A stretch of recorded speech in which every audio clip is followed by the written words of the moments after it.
Hello friends, welcome back to Sharif's Kitchen. Assalamu alaikum. Today let's see how to cook Indian chicken korma.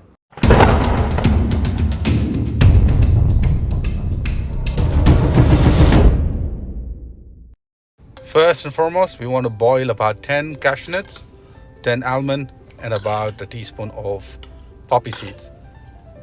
Then add this to a blender. To this add about 1 cup of grated coconut. Once that's blended, add about a cup of fried onions and blend it to a fine paste. This paste is going to give that silky texture to our kurma. Once that's done, add about 3 to 4 tablespoons of oil to a pan and start with your garam masalas. So taking about 3 to 4 cardamom, cloves, and about an inch of cinnamon stick. Now add 1 tablespoon of cumin seeds. Once this is nicely sauteed, add about 3 green chilies. I've also kept about 3 green chilies to be added later. Let's add the chopped green chilies first, and to the oil add 1 teaspoon of turmeric powder. Keep the flame in medium low throughout the entire cooking. Add about a tablespoon of ginger garlic paste and saute it till the raw smell is gone, and add just 1 tomato puree.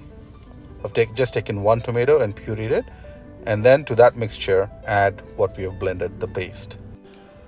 This preparation is going to be a thick korma, so we're not going to add a lot of water in the beginning. We will add water towards the end, but for now we're just washing the blender and adding that water in. Cover it and cook it for 2 minutes. After 2 minutes, add about 2 tablespoons of coriander powder, 2 tablespoons of cumin powder, and very little red Kashmiri chili powder.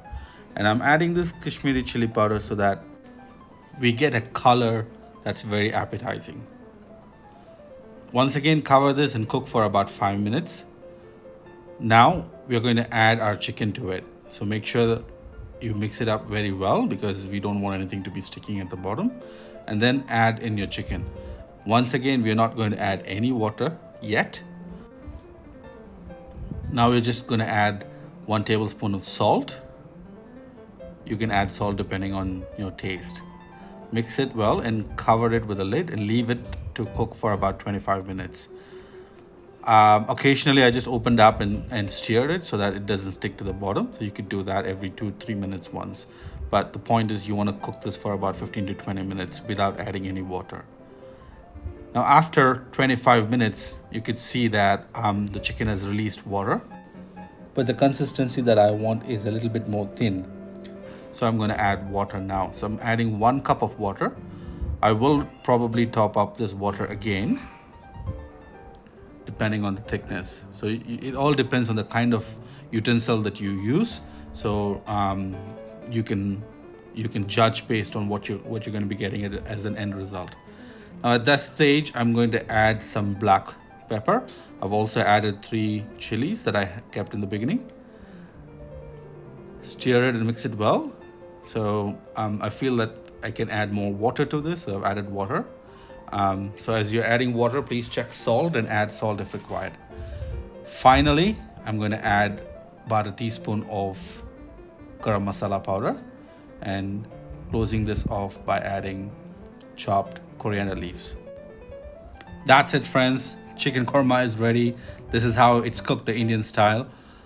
Try this recipe at home. Please give me your feedback. I would love to see and read your comments. If you have not subscribed to Sharif's Kitchen, please subscribe. We have started this as more of a hobby for me, but now it's turning out to be very interesting because we have crossed about 220 subscribers already by the time we recorded this video. And I'm so happy that we are growing gradually. So I would really love your support. Thank you so much. See you soon in the next video. Assalamu alaikum.